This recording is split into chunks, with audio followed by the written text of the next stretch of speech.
Hai semua, Om Swastiastu. Perkenalkan, nama saya Niwayan Atika Irawati. Saya dari kelas 10 MIPA 2 nomor absen 34. Nah, kembali lagi di tugas biologi. Nah, materi kali ini kita akan membahas tentang virus. Kebetulan tentang virus, karena COVID-19 ini belum usai, saya ingin mengajak kalian untuk tetap menjaga kesehatan dalam masa pandemi ini dengan menerapkan 3M. Apa aja sih 3M ini? Yang pertama yaitu memakai masker. Usahakan memakai masker yang 3 lapis dan menutup hidung serta dagu kita. Kemudian yang kedua, menjaga jarak. Dan yang terakhir, mencuci tangan. Dengan menerapkan 3M ini, kita bisa mengurangi lonjakan COVID-19 yang ada di Bali maupun di Indonesia ini.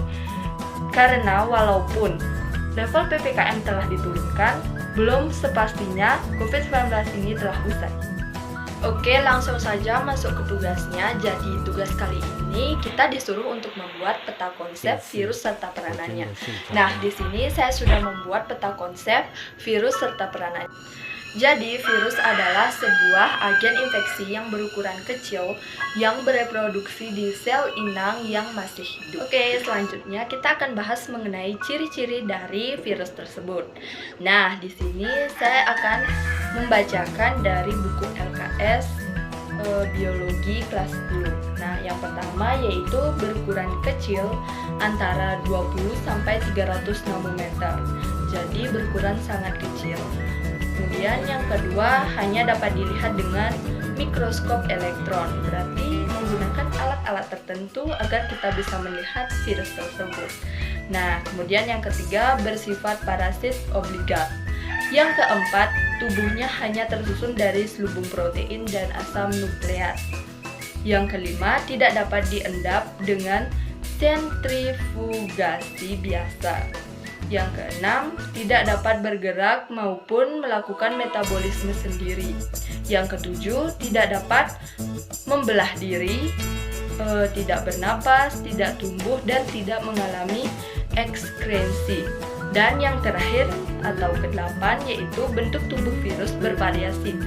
Misalnya ada yang berbentuk kotak ataupun yang berbentuk lingkaran.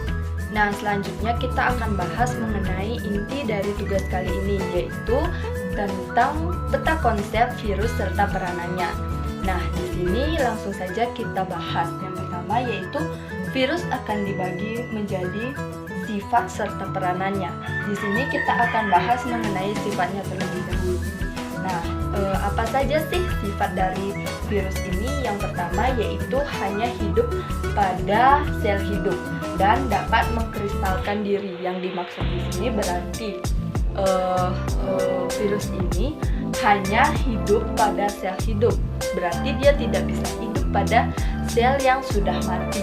Sedangkan dapat mengkristalkan diri. Nah, pada poin ini tadi pada ciri-ciri yang kelima telah dijelaskan tidak dapat diendapkan dengan sentrifugasi biasa, tetapi dapat dikristalkan. Nah, pada poin ini berarti sifatnya dapat mengkristalkan diri, tetapi tidak dapat diendapkan dengan sentrifugasi biasa.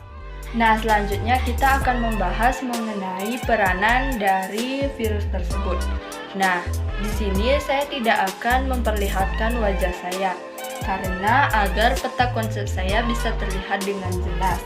Nah, di sini peran ini bisa dibagi menjadi dua, yaitu antara peran yang menguntungkan dengan peran yang merugikan. Contoh peranan yang menguntungkan adalah vaksin.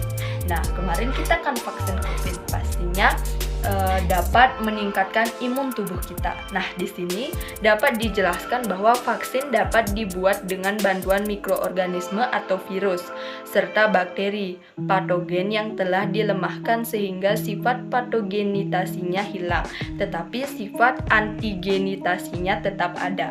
Nah, berarti virus ini dapat menguntungkan kita karena dapat menguatkan tubuh kita. Nah, peran menguntungkan kedua yaitu interferon. Nah, apa sih yang dimaksud dengan interferon? Interferon ini merupakan protein kecil yang dihasilkan oleh sel normal sebagai respon terhadap infeksi virus melalui rekayasa genetik gen yang mengendalikan produksi interferon atau misalnya interferon alfa untuk manusia. Nah, interferon ini juga berarti menguntungkan bagi diri kita. Nah, peranan menguntungkan yang terakhir atau nomor 3 yaitu antitoksin. Apa sih yang dimaksud dengan antitoksin? Antitoksin ini merupakan DNA hewan yang mengontrol suatu antitoksin terhadap suatu penyakit dipindahkan oleh virus kepada bakteri tertentu. Dengan demikian, bakteri tersebut akan memiliki dan memproduksi antitoksin yang dimiliki oleh hewan. Setelah bakteri tersebut dibiarkan dan dipanen, maka antitoksin tadi dapat digunakan kembali ke dalam tubuh hewan lainnya yang memerlukan antitoksin tersebut. Jadi, antitoksin ini merupakan bakteri yang bersifat baik atau positif bagi hewan-hewan yang membutuhkan yang lainnya. Kemudian selanjutnya kita akan bahas mengenai peran merugikan dari virus ini, yaitu menyebabkan berbagai jenis penyakit, seperti misalnya yang terjadi pada manusia, yaitu penyakit atau virus yang sekarang sedang melanda dunia ini, yaitu COVID-19 adalah jenis penyakit baru yang disebabkan oleh virus dari golongan coronavirus yang juga sering disebut virus corona. Secara umum ada 3 gejala umum yang bisa menandakan seseorang terinfeksi COVID-19, yaitu yang pertama demam atau suhu tubuh di atas 38 derajat Celcius, kemudian batuk kering dan sesak nafas. Nah, bagaimana cara pencegahannya atau pengobatannya? Nah, sekarang kita dapat mencegahnya dengan melakukan vaksin dan menerapkan 3M, yaitu memakai masker, menjaga jarak, dan mencuci tangan. Kemudian ada juga virus yang terjadi pada hewan, misalnya yaitu flu burung dan tumor pada ayam. Nah, selanjutnya virus itu terdiri atas tipe asam nukleat dan morfologi. Tipe asam nukleat ini dibagi menjadi 4, contohnya yaitu DNA untai ganda, DNA untai tunggal, RNA untai ganda, dan RNA untai tunggal.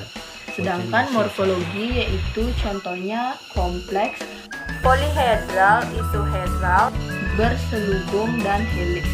Cara reproduksi dari virus tersebut yaitu dengan litik dan lisogenetik.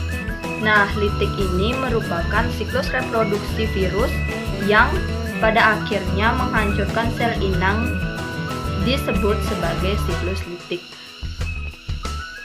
Nah, sedangkan lisogenetik merupakan keadaan tertentu bakteriofag yang menginfeksikan DNA ke dalam sel bakteri, tidak terlalu diikuti pembentukan bakteriofag baru. Sekian dari presentasi saya ucapkan terima kasih. Saya tutup dengan Paramasanti.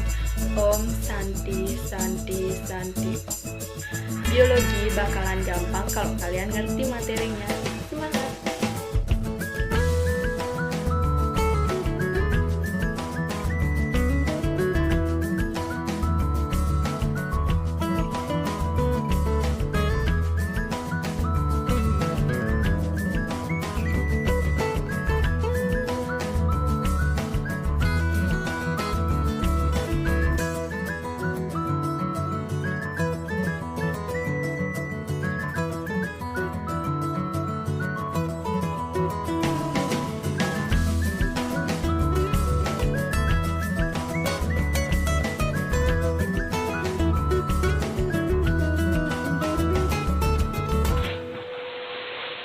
这一次我真的睡着了。